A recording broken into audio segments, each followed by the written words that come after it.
Saiban Aladdin ছেলেটা যেন আস্ত একটা রহস্যের বাক্স। অদ্ভুতরে এক গোলক ধাঁধা, যাকে ইরাম যত সমাধান করতে চায় ততই নতুন নতুন ধাঁধার মায়া জড়িয়ে যায়। যখন মনে হয় ব্যাস এটুকুই, এর চেয়ে বেশি অনন্য সাধারণ হওয়া সম্ভব নয়, তখনই সাইবান এমন কিছু করে বসে যে ইরাম অত্যাশ্চর্য হতে বাধ্য হয়। এই ছেলেটার লিমিট কতটুকু জানা নেই রমণীর। গিজার বসানোর কারণে পানিটা উষ্ণ। রাতের বেলায় শরীর ছুঁয়ে যেতেই কেমন আরাম বোধ হচ্ছে। শাওয়ারের নিচে দাঁড়িয়ে কাক ভেজা হয়ে রাত্রির সকল ক্লান্তি ধুয়ে মুছে ফেলেছে ইরাম। লেকের ধারে স্ট্রিট লাইটের নিচে স্বামীর বলে যাওয়া কথাগুলো বারবার তার কানে বেজে চলেছে। আমি কোনো ডিল চাই না, আমার শুধু আপনাকে আর পোটলাকে চাই।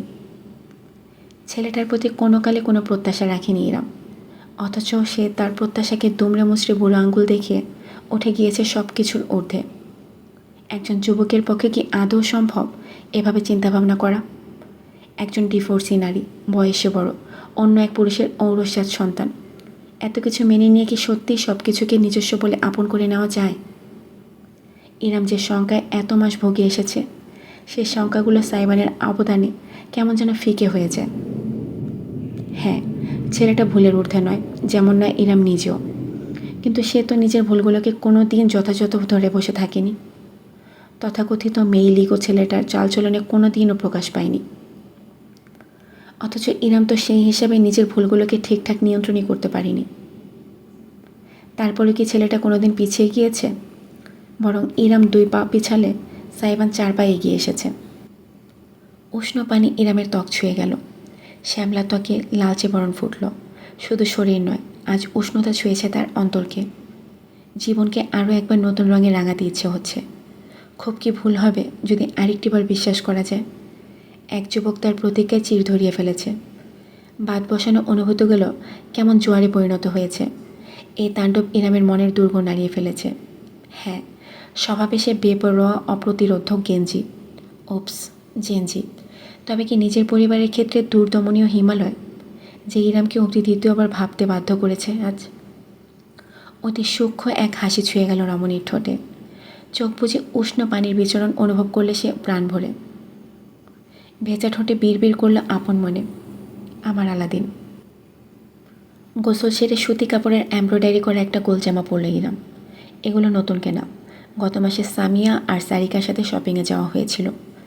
তখন তার খালা ওরফে শাশুড়ি কিনে দিয়েছেন। বেশ আরাম আছে এগুলোতে। চুল মুছতে মুছতে বাথরুমের বাইরে বেরোলো সে। সামনের দৃশ্যটি তাকে মুগ্ধতায় গ্রাস করল বিনা কারণে। বিছানায় আরামে ঘুমাচ্ছে ইজান। সে আসার পর খানিকটা খাওয়াতেই কাদা হয়ে গিয়েছে একেবারে। দিন দুনিয়ার কোনো হুঁশ নেই, নিদ্রাচ্ছন্ন। ছোট ছোট হাত দুখানা মুখের 2 পাশে মুঠ করে রাখা। ইরাম গোসল করতে যাওয়ার সময় ঢেকে যায়নি ইজানকে, অথচ এখন একটা পাতলা চাদর দিয়ে ছোট্ট শরীরটা ঢাকা। কাজটা কার বুঝতে বাকি রইল না ইরামের। বুক ভরে উঠল তার তৃপ্তিতে। যার জন্য এত কিছু, এত সংগ্রাম, এত লড়াই, সে ছোট্ট মানুষটা ভালো আছে। এর থেকে বেশি কিছু কোনো দিন ইরামের চাওয়ার ছিল না। তোয়ালে রেখে ঘুরে তাকালো সে। রুমের সাথে লাগোয়া বারান্দা আছে একটা। সে বারান্দার দরজা খোলা। সেখান দিয়ে দেখা যাচ্ছে রেলিংয়ে হেলান দিয়ে দাঁড়িয়ে আছে সাইবান। ইরামের আগে গোসল ছেড়েছে সে। একটা ঢোলা হাফ হাতা শার্ট আর ট্রাউজার পরনে। শার্টের বুকের দিকটার বোতামগুলো খোলা। গলায় ঝুলতে থাকা একটা সিলভার চেইন চকচক করছে। চুলগুলো এখনও আধ ভেজা। তাকিয়ে আছে সুদূর আকাশপানে। বাতাসের ঝাপটা এসে গায়ে লাগছে। তাকে দেখাচ্ছে কোনো শিল্পীর হাতে গড়া সুনিপুণ এক ভাস্কর্যের মতন। ইরাম তাকিয়ে রইল অনেকটা সময়। অতঃপর পায়ে পায়ে এগিয়ে গেল বারান্দার ভেতরে। দাঁড়ালো সাইবানের পাশে। আকাশে কি দেখছো? নরম গলায় শোধালো ইরাম। সাইবান তার দিকে তাকালো না, আকাশের দিকে দৃষ্টি রেখেই উত্তর দিল, তারা গুনছি। তারা গুনে শেষ করা যায় না। যতদিনে আপনি জবাব দেবেন ততদিনে শেষ হয়ে যাবে। ইরাম মাথা ঘুরিয়ে সরু দৃষ্টিতে তাকালো। কী জবাব চাও তুমি? সেটা আপনি বুঝে নিন। বুকে 2 বাহু বেঁধে স্বামীকে আপাদমস্তক পর্যবেক্ষণ করল সে। সাইবানের নয়নজোড়া খুঁটিয়ে খুঁটিয়ে দেখে যাচ্ছে আকাশে ছড়িয়ে থাকা অগণিত তারাদের। তার কালো চোখের মাঝে অসীম সৌন্দর্য নিয়ে প্রতিফলন ঘটেছে সেসবে। যেন তারা আকাশে নয়, বরং সাইবানের চোখে ফুটেছে। ইরাম নরম গলায় বলল, তুমি বাস্তব সম্পর্ক চাও, আমাদের ভবিষ্যৎ চাও।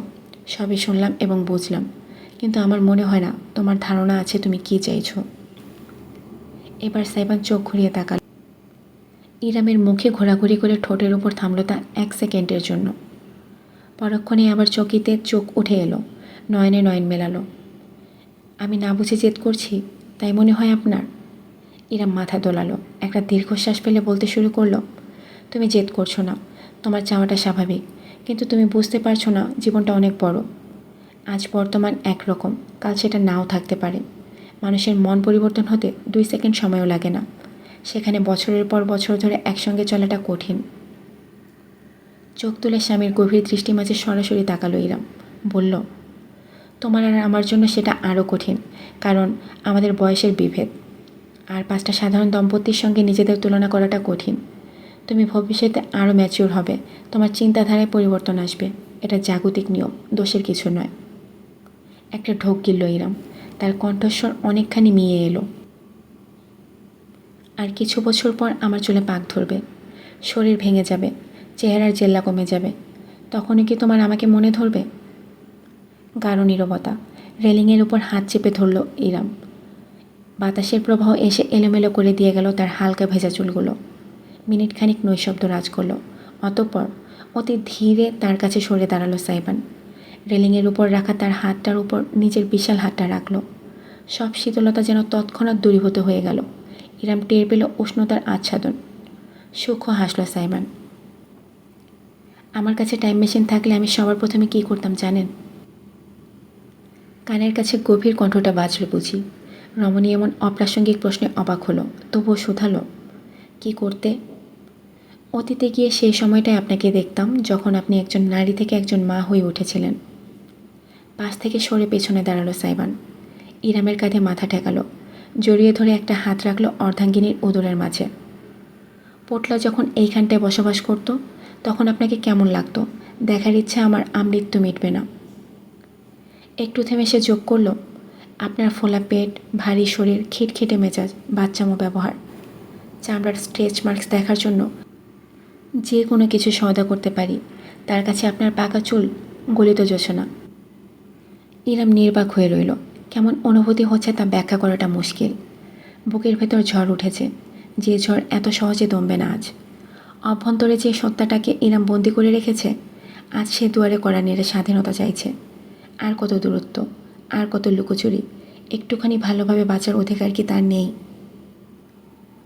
টালমাটাল এই দোলাচলের মাঝে তার কানে ভেসে এলো, আপনার প্রতিটা রূপই এই অধমের চোখে প্রবল আকর্ষণীয় ইরাম। এজন্য এক নিগুড় আহ্বান। হাজার চাওয়া সত্ত্বেও এই আহ্বানের সামনে নিজেকে রোখা গেল না। কাঁপা কাঁপা একটা হাত ইরাম নিজের উদরে চেপে বসা পুরুষালী হাতটার উপর রাখল। আঙ্গুলগুলো জড়িয়ে গেল তার নরম আঙ্গুলের ভাঁজে ভাঁজে। আলাদিন? ডাকের বিপরীতে যখন উত্তরটা ভেসে এলো তখন ইরামের খুব মধুর অনুভূতি হলো। নিজেকে স্বাধীনতা দিল সে, এলিয়ে দিল শরীরটাকে স্বামীর বুকের বিপরীতে। সাইবান আরও শক্তভাবে তাকে জড়িয়ে কাছে টেনে নিল, ঘাড়ে মুখ গুজল। সদ্য গোসল করে সেরে আসায় ইরামের শরীরের শীতল সুবাসটুকু তাকে মাতোয়ারা করে দিচ্ছে। নিজেকে নিয়ন্ত্রণ করতে বড্ড কষ্ট হচ্ছে। ইরাম আকাশের তারাদের দিকে চেয়ে বলল, একটা সম্পর্কের মূল ভিত্তি বিশ্বাস। যেখানে বিশ্বাসের বাস, সেখানে নিষিদ্ধ সর্বনাশ। আমি তোমাকে কতটুকু বিশ্বাস করি জানি না, তবে তুমি আমার জীবনের এমন কিছু সত্য জানো যার সম্পর্কে দ্বিতীয় কোনো ব্যক্তির ধারণা নেই। You know my darkest secret, my darkest past. কিন্তু সেই হিসাবে আমি তোমার সম্পর্কে কতটুকু জানি? সাইবান থমকালো, মুখ তুলে খানিকটা বিস্ময় নিয়ে তাকালো অর্ধাঙ্গিনীর দিকে। ইরাম তার আঙ্গুলগুলো শক্তভাবে চেপে ধরে নিজেদের মেলানোর হাত দুটো দেখতে দেখতে বলল, যদি তুমি আমাদের মাঝে সত্য চাও তবে তোমাকেও সত্য হতে হবে। আমি জানি না তুমি আমাকে বিশ্বাস করো কি না। যদি মনে হয় এক বিন্দু হলেও করো, তাহলে তোমাকে বুঝতে আমাকে একটুখানি সাহায্য করো, কেমন? সাইবানের আঙ্গুলগুলো ইরামের আঙ্গুলের মাঝে এতটা জোরে চেপে বসলো যে রমণী এবার রীতিমতো ব্যথা পেল। তবুও নিজের হাত সরিয়ে নিল না, স্বামীকে সময় দিল। সাইবানের চেহারা শক্ত হয়ে গিয়েছে, চোখ জোড়া থেকে নমনীয় ভাব বিদায় নিয়ে কেমন বিষণ্ণতা ভর করেছে। অবশেষে ঝুঁকে ইরামের কাঁধে কপাল ঠেকালো সে, একটা দীর্ঘশ্বাস ফেলল। আপনি কবে থেকে জানেন? তার কণ্ঠটা হালকা ভাঙা শোনালো। ইরাম জবাব দিল, আমি জানি না, তোমার কাছ থেকে জানতে চাই, তুমি বললে তবেই আমি জানব। কিছুক্ষণ নীরব হয়ে থাকলো সাইবান। ইরাম ভাবল কোনো প্রতিক্রিয়া আসবে না, হয়তো সে এতটাও কাছাকাছি যেতে পারেনি এই ছেলেটার, যতটা কাছাকাছি গেলে মনের কথাগুলো একেবারে লুকিয়ে না রেখে খোলাখুলি বিনিময় করা যায়। অথচ তার আলাদিন তাকে আরও একবার পরিপূর্ণভাবে হতবাক করে দিল। আগের তুলনায় শান্ত হয়ে বলল, আমাকে একটু সময় দিন, একটুখানি গুছিয়ে নিই, আমি আপনাকে নিজ থেকে সব বলবো। ব্যাস, আর পারা যায় না, এত কিছুর পর আর ফিরিয়ে দেওয়া মানায় না। ইরামের বুকের ভেতরটা ধরফর করে উঠল, মনে হলো যেন শ্বাস আটকে যাবে তার। সাইবান বলে গেল, আর থ্যাঙ্কস, আমার মতন মহাবোকামি না করে আপনি সরাসরি আমার কাছে এসে জানতে চেয়েছেন। আমি দাম্পত্য জীবনে এখনও কাঁচা, হালটা আপনাকে শক্ত হাতে ধরতে হবে। সহসায় উল্টে ঘুরে দাঁড়ালো ইরাম, দুর্বোধ্য হৃদয় চেপে 2 হাত তুলে সাইবানের মুখটা চেপে ধরল। তোমাকে কি কোনো বাহানাতে আটকানো যাবে না? মৃদু হাসল সাইবান। ইরামের হাতে বিড়াল ছানার মতন নিজের মুখ ঘষতে ঘষতে বলল, তালে আটকায় চাবিতে, মাছ আটকায় বড়শিতে, আর আমি আটকায় আপনাতে। ঝুঁকে এলো সে, স্তব্ধ অর্ধাঙ্গিনীর সন্নিকটে থেমে প্রাণ ভরে তার ভ্রুজোড়ার ভাঁজ, চেহারার লালিমা এবং ঠোঁটের কাঁপুনি খেয়াল করল। বৃদ্ধাঙ্গুলে ছুঁয়ে দিল সেই ঠোঁট।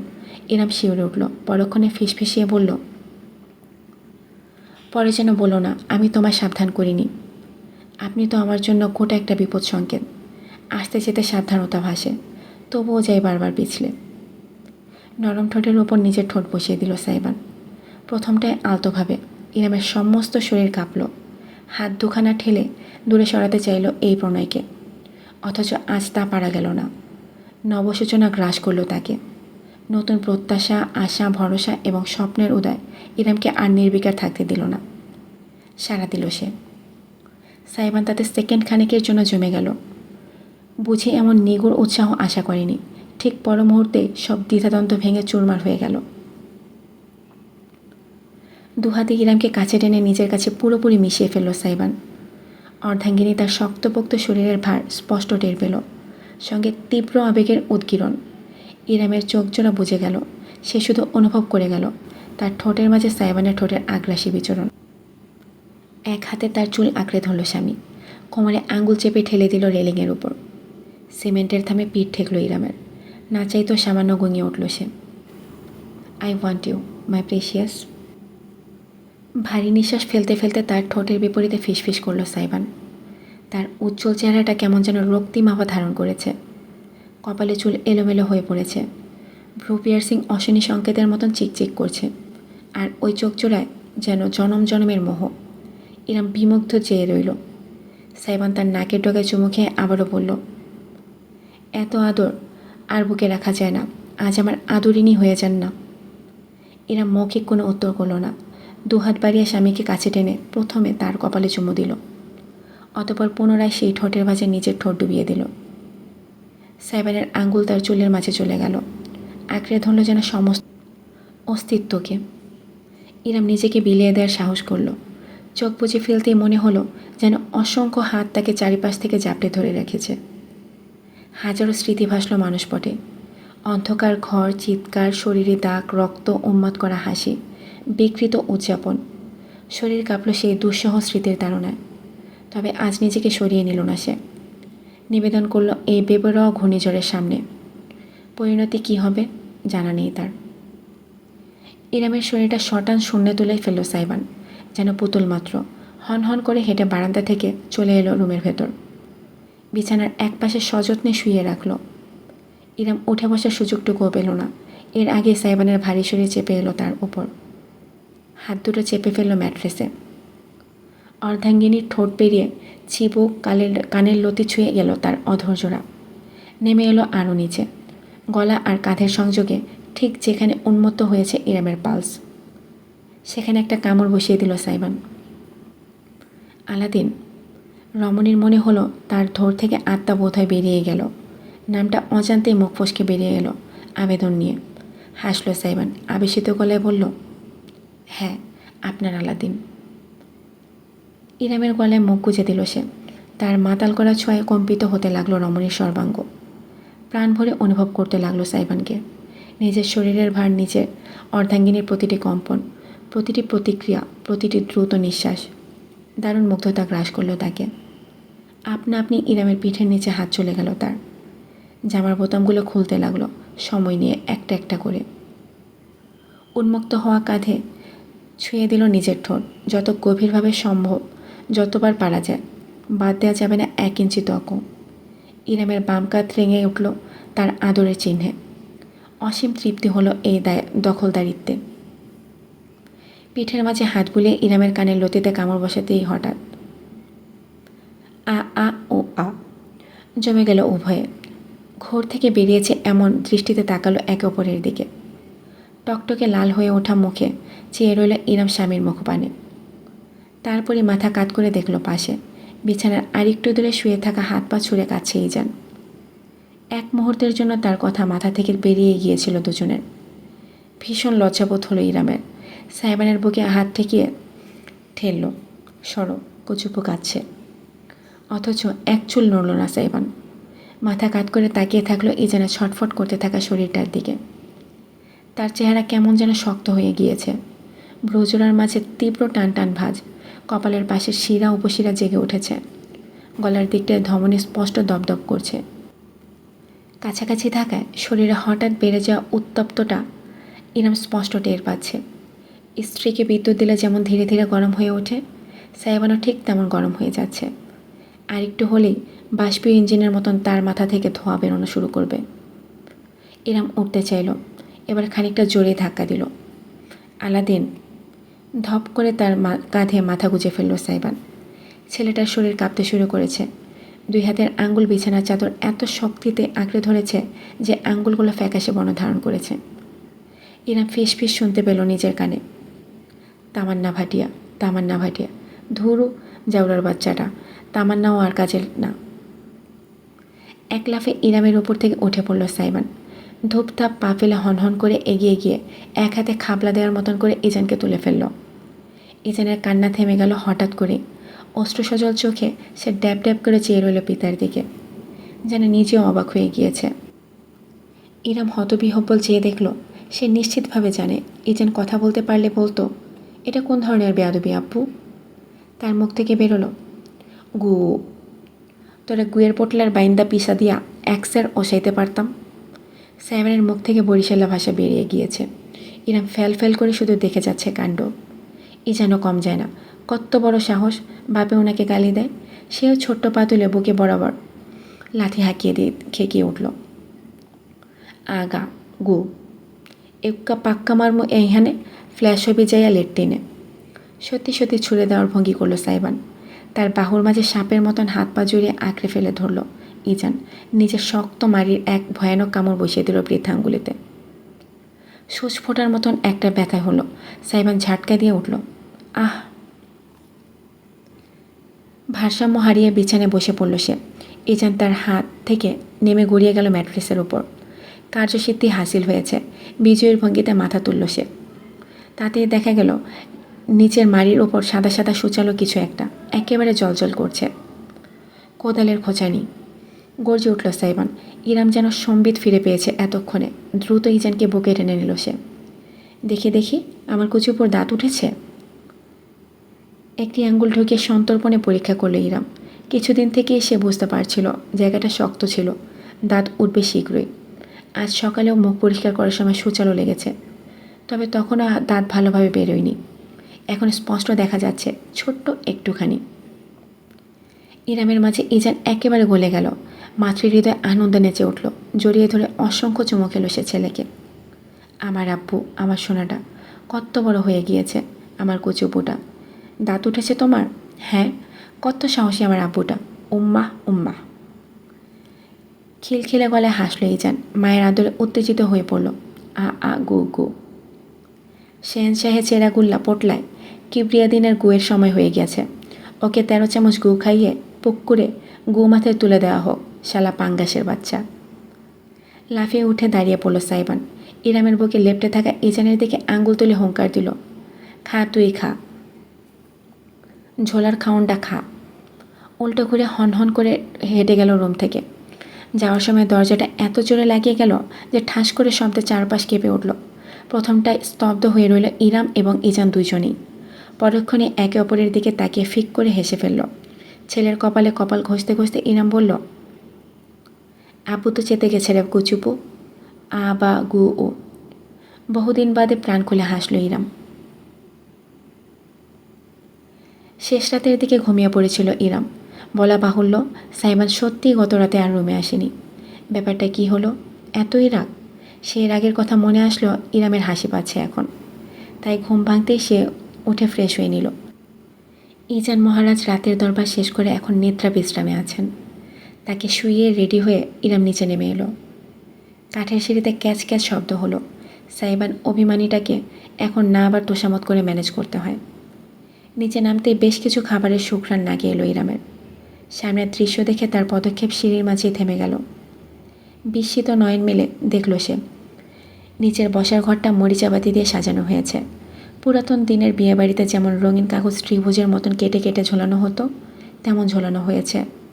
কয়েকজন কর্মী নিরলস পরিশ্রম করে যাচ্ছে এখানে। টি টেবিলের সামনে মেঝেতে বসে অনুরাগ রঙিন কাগজ কেটে কেটে দিচ্ছে সে। পাশে সুগন্ধা বসে বসে ঝালর বানাচ্ছে।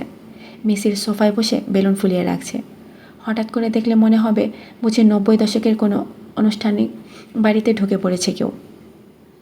ইরাম অবাক হয়ে সামনে এগোলো। অবশেষে চোখ গেল তার ওই মানুষটার দিকে। সারা রাত কোথায় ছিল বুঝতে বাকি রইল না। দেয়ালের কাছে চেয়ারের উপরে সাইবান আঠা দিয়ে একটা পোস্টার টানাচ্ছে সে। সেই পোস্টারে লেখা, আজ আপুদের জন্মদিন। কিন্তু জয়ের বদলে ভুলে ঝ লিখে ফেলেছে।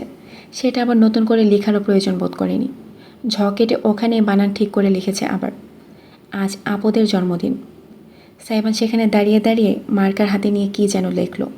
হতবাক ইরাম খেয়াল করলো সেই লাইনটা আবারও কেটে কুটে সাইবান ওই কাটাকাটির মাঝখানেই লিখল, আজ আপদকে জন্মদিন।